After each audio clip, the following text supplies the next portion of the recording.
Alright, so the unknowns lab is mainly for you to get two unknown samples and then identify what they are, or one or two, it depends. Um, you must determine the class of the compound, so it could be aldehydes, ketones, carboxylic acids, phenols, amines, esters, alcohols, and then any of these could include any other functional groups as well. So the alkyl halides, alkenes, alkynes, aromatic species or ethers, acid chlorides, amides, nitriles. Um, it doesn't matter. It's just a variety of compounds that could be in that functional group as well, or in that compound as well. So, for example, I have a nitro group, a benzene group, and an OH group. So this benzene in the OH is actually a phenol, but I also have a nitro group in there. But we would just call this a phenol in terms of our classifications on the in the above list. We have 7 main ones. Whereas the other group is an aldehyde, even though it has a benzene ring, alkene, and an ester. An ether as well. So what we want to do is classify our compound, and the first step is the easiest thing, right? You want to look at it. Is it a liquid or a solid? And then you're going to want to look at the color as well, right? So if it's a white solid or or a colorless liquid, or if it's brown or what have you. Sometimes it might need to be purified. I mentioned that some amines get oxidized in the presence of air on the shelf, and so they'll need to be oxidized and they have a characteristic color. Melting point, boiling point, or decomposition point can be obtained, as well as odor. So remember, when we're wafting certain things, or when we're smelling things, we want to waft it. And esters, for example, smell pretty tasty, smell sweet. They could smell like fruits. While amines smell kind of fishy. That's just a couple of examples of how that might be useful. Now, the solubility chart is useful to determine if something is polar, nonpolar, or classify the functional group a little bit too. So, if we put our unknown compound in water and it's soluble, we want to take a litmus test. If it's basic, we'll have an amine. If it's acidic, we'll have a carboxylic acid. If it's neutral, we can look at these list of neutral compounds below. I've circled in blue. There's quite a variety of them. And so we'll have to do further testing to determine what we actually have. Now, the low molecular weight is an indication that we do have an amine or a carboxylic acid or some like polar functionality. However, we have 5 carbons or less, and that's why it's low molecular weight, but that's also why it's soluble in water. Because if it is an amine but it's got 25 carbon chain, then it's still not going to be soluble. Okay, and so if the original unknown compound is not soluble in water, we want to add base, and if it is soluble, we'll add a weaker base. Sodium hydroxide if it's originally, and if it's soluble, then we add a weaker base to a new sample, and then we determine if it's soluble or insoluble, and that tells us if it's carboxylic acid or phenol.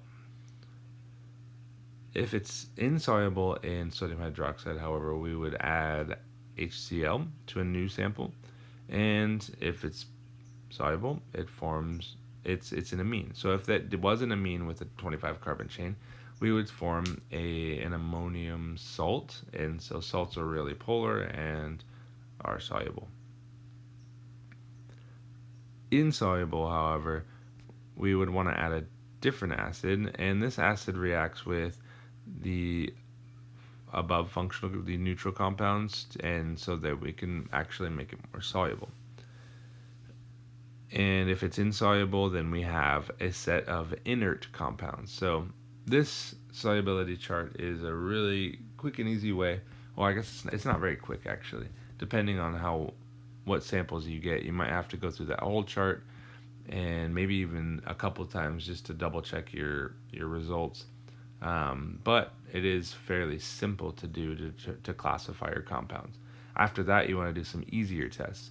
The Bilstein and ignition test, that's basically lighting your sample on fire, dipping it in putting a little bit of solid or dipping it in the liquid on a spatula and lighting it on fire, the bilstein, if it's an alkyl halide, it will light up and the flame will be green. It's awesome. If it's saturated or a highly unsaturated, like an aromatic compound, the ignition test is the same thing, but it just shows you that it's a sooty yellow flame. So it's just a yellow flame, and it's kind of got like a lot of dark soot to it. You also want to do the NMR and the IR because these are simple.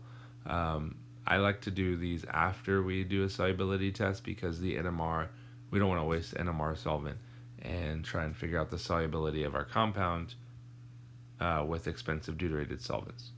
All right, so after that, you want to do some relevant chemical classification tests. So if we think we have aldehydes, we do aldehyde and ketone tests. This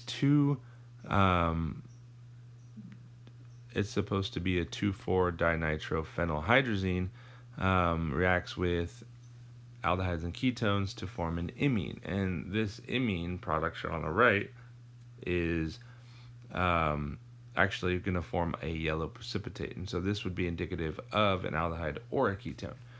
If we want to make sure that we have an aldehyde or a ketone, definitively one or the other, then obviously the NMR is going to help us with that, the IR is going to help us with that, but we can also do a Tollens test. So Tollens, remember we used this as a means to oxidize our aldehydes in lecture to form a carboxylic acid. And this also forms a silver mirror, which is pretty cool to do and see. So ultimately what it is silver ions get reduced by aldehydes and they form silver metal, which is what's forming that mirror. And since the aldehydes are reducing, they are themselves getting oxidized to a carboxylic acid. And remember, on the reaction arrow, what it is so Ag2O, silver oxide, with and it's ammonium hydroxide, which is pretty much just ammonia and water mixed together. Okay, and that would be what we might see it on paper. This is just a long drawn out explanation of how things are shifting around and how we're forming our desired compounds. If we had a ketone, more specifically a methyl ketone, remember we just went over this, we can do an iodoform reaction where the 3 hydrogens on the methyl portion get replaced with an iodine, and that allows that carbonyl group to be attacked by a sodium hydroxide molecule, forming the leaving group iodoform, which is a yellow precipitate, and the carboxylate. After that, just to classify aldehydes in the IR and NMR, we have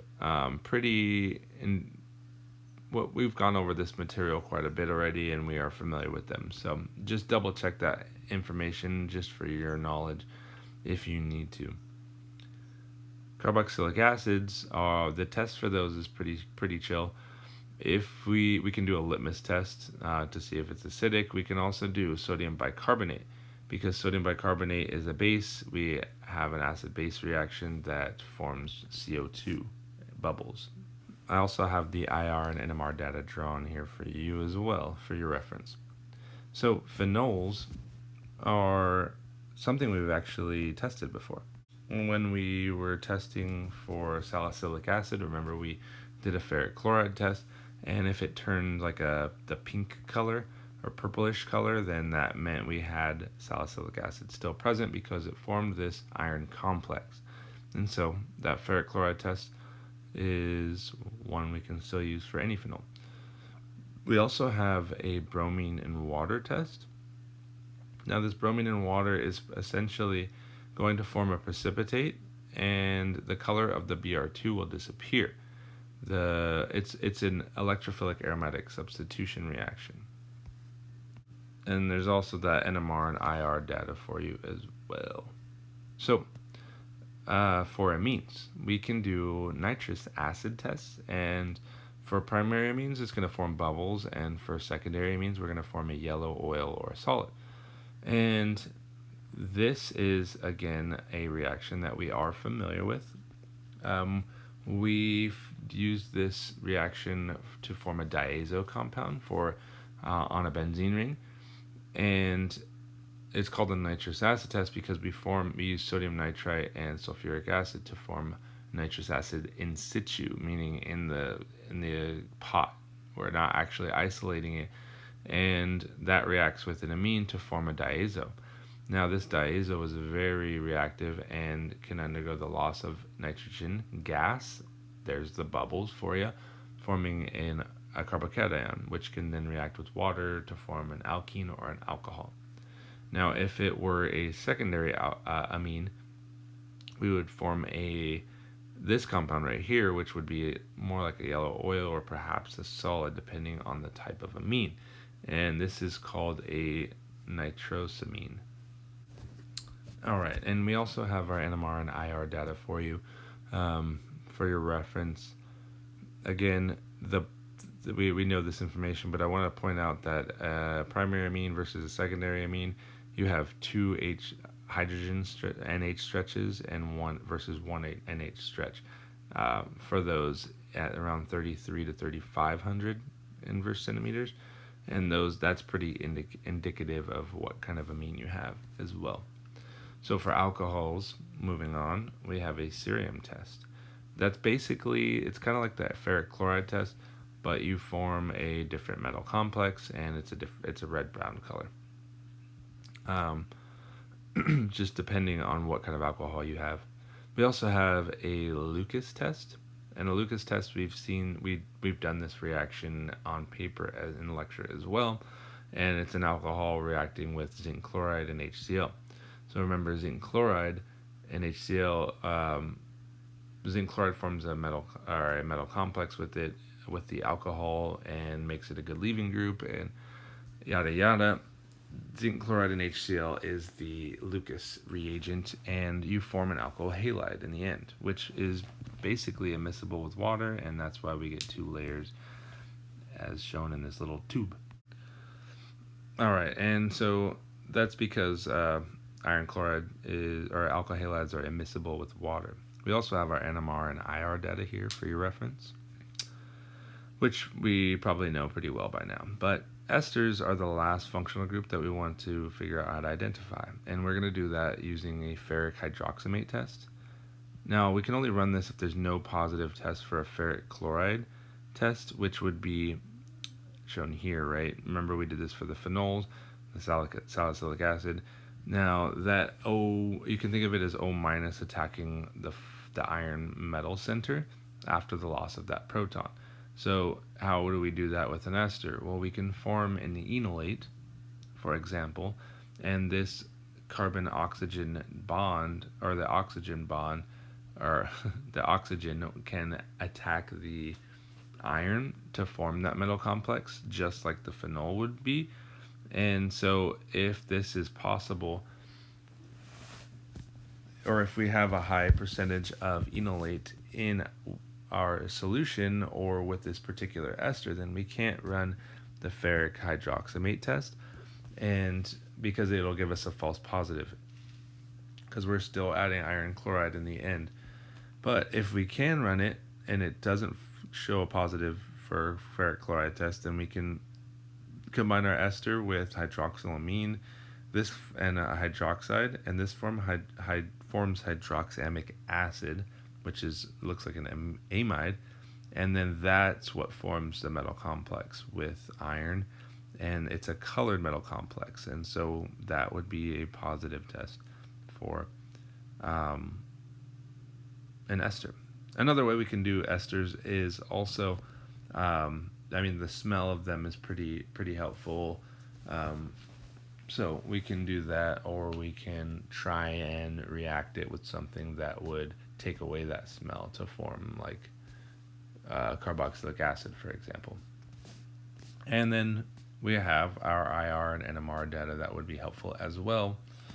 So that's pretty much unknown reactions in a nutshell. Now, there are obviously going to be a lot more reactions that we can do, but these in my opinion, are the helpful ones that can quickly help us identify what our unknown is. Now, basically, the way we do it in lab is you get unknowns, you get two unknowns, and then you have to identify them from the back of the book, which is like 1,000 compounds, or it's, I was trying to over exaggerate, it's like 1,000,000, but I'm not sure exactly. It's just pages upon pages, but using this set of tools or this information, you can generally get it pretty quickly. And so, I don't know, hopefully you find this information useful, and it might even be a little bit of a review for lecture, but either way, have fun.